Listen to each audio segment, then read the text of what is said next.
Assalamualaikum warahmatullahi wabarakatuh. Salam sejahtera untuk kita semua.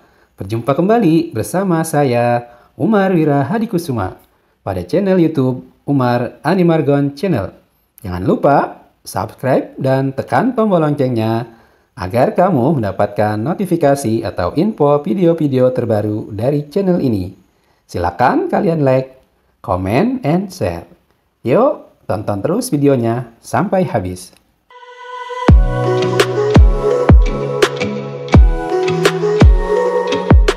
Baiklah anak-anak, pada pembelajaran kali ini kita masuk tema 2, subtema 2, pembelajaran kedua untuk kelas 5 sekolah dasar. Mari kita awali dengan membaca basmalah. Bismillahirrahmanirrahim.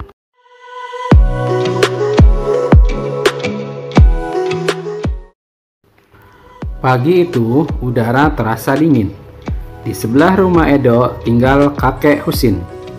Kakek Husin mengidap penyakit asma. Saat udara dingin, kakek Husin akan merasa kesulitan bernapas. Kakek Husin biasanya akan segera menyemprotkan obat di dalam botol spray.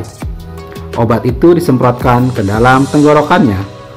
Tak lama setelah itu, kakek Husin akan dapat bernapas lagi dengan lega. Asma merupakan penyakit penyumbatan saluran pernapasan yang disebabkan oleh alergi. Pencetus alergi misalnya udara dingin, rambut, bulu, kotoran, debu, atau tekanan psikologis.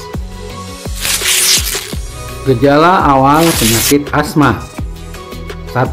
Batuk terutama pada malam atau dini hari. 2. Sesak napas. 3. Napas berbunyi yang terdengar jika pasien mengembuskan napasnya. 4. Rasa berat di dada. Dan yang kelima, dahak sulit keluar. Dalam perkembangannya, pasien berpenyakit asma dapat mengalami gejala berat. Gejala berat adalah keadaan gawat darurat yang mengancam jiwa. Gejala berat asma diantaranya 1. Serangan batuk hebat. 2. Sesak napas. 3. Napas tersengal-sengal. 4. Sianosis atau kulit kebiruan yang dimulai dari sekitar mulut. 5. Sulit tidur. Posisi tidur yang nyaman adalah dalam keadaan duduk. Dan 6. Kesadaran menurun.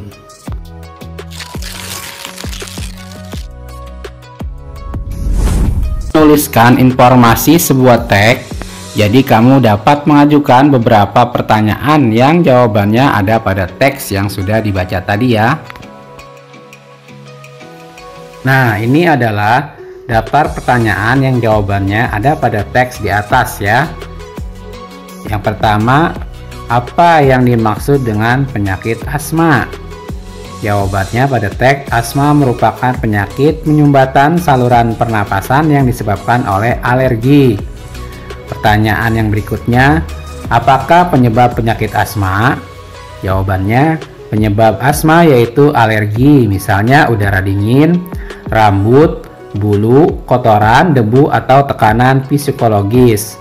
Pertanyaan yang ketiga, apa saja gejala-gejala penyakit asma? Jawabannya ya sesuai dengan teks, yaitu gejala-gejala penyakit asma yaitu batuk terutama pada malam hari, lalu sesak napas, napas berbunyi yang terdengar jika pasien mengembuskan napasnya.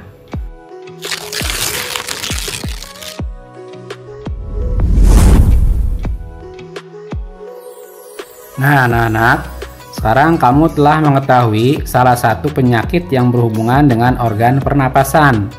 Carilah informasi mengenai penyakit lain yang berhubungan dengan organ pernapasan seperti influenza, bronkitis, tonsilitis, dan pneumonia.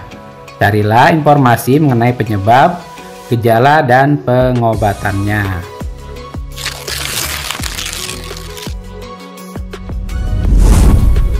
Sekarang saatnya kita cari tahu tentang penyakit pada organ pernapasan. Kita awali dengan penyakit asma. Asma adalah penyumbatan saluran pernapasan yang dapat disebabkan oleh debu, udara dingin, alergi terhadap makanan tertentu, atau kelelahan. Adapun gejalanya yaitu dada terasa sesak, batuk, napas terasa berat. Pengobatannya yaitu dengan pemberian inhaler. Yang berikutnya penyakit flu. Gangguan pada organ pernapasan yang disebabkan oleh virus. Gejala flu yaitu sakit kepala, demam, hidung tersumbat. Untuk pengobatannya dengan minum obat sesuai resep dokter dan mengonsumsi makanan sehat dan bergizi. Penyakit organ pernapasan yang berikutnya yaitu bronkitis. Bronkitis ini infeksi atau peradangan saluran bronkus yang biasanya disebabkan oleh virus. Gejalanya batuk berdahak, demam, dan sesak napas. Untuk pengobatannya dengan minum obat sesuai resep dokter, istirahat cukup, mengonsumsi makanan sehat dan bergizi. Penyakit pernapasan berikutnya yaitu tonsilitis. Tonsilitis ini yaitu peradangan yang terjadi pada amandel atau tonsil yang disebabkan oleh virus atau bakteri. Gejalanya membesarnya tonsil dan menimbulkan rasa sakit. Untuk pengobatannya dengan minum obat sesuai resep dokter serta mengonsumsi makanan dan minuman bersih. Penyakit pernapasan yang terakhir yaitu pneumonia, yaitu peradangan pada bronkiolus dan alveolus karena infeksi bakteri Streptococcus pneumoniae, virus atau jamur. Adapun gejalanya seperti batuk dengan dahak berdarah, sesak napas, nyeri dada, dan demam tinggi. Untuk pengobatannya dilakukan dengan minum obat sesuai resep dokter.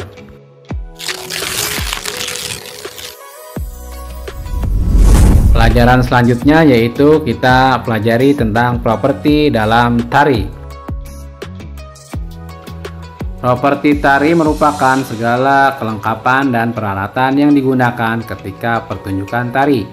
Contoh properti tari dalam bentuk senjata seperti pedang, keris, tombak, rencong, serta busur dan anak panah. Jenis lainnya yaitu topeng, piring, topi, tongkat, lilin, dan payung. Nah, anak-anak, jadi kita sudah tahu ya tentang properti tari. Banyak tarian ditarikan menggunakan properti.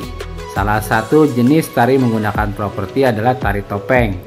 Sesuai namanya, penari tari topeng menggunakan topeng. Gambar berikut ini menunjukkan salah satu contoh tari topeng. Penari pada gambar sedang menarikan tari klono topeng. Anak-anak, adakah tari lain yang menggunakan properti? Perhatikan beberapa gambar berikut yang menunjukkan gerak tari menggunakan properti. Di sini ada gambar tari piring. Tentunya propertinya menggunakan piring. Dan ada juga tari ranggak ayak seperti pada gambar. Fungsi dari sebuah properti tari yaitu menyampaikan ide dan makna gerakan dalam tariannya agar mudah dipahami penonton. Selanjutnya, sebagai pelengkap busana tari, berikutnya membantu menghidupkan karakter tokoh. Yang terakhir, memberi nilai tambah keindahan dalam tarian. Demikian video pada kali ini. Saya ucapkan terima kasih yang sudah menyaksikan dan subscribe video ini. Kita berjumpa kembali pada video-video berikutnya di Umar Animargon Channel. Dan saya akhiri, wassalamualaikum warahmatullahi wabarakatuh.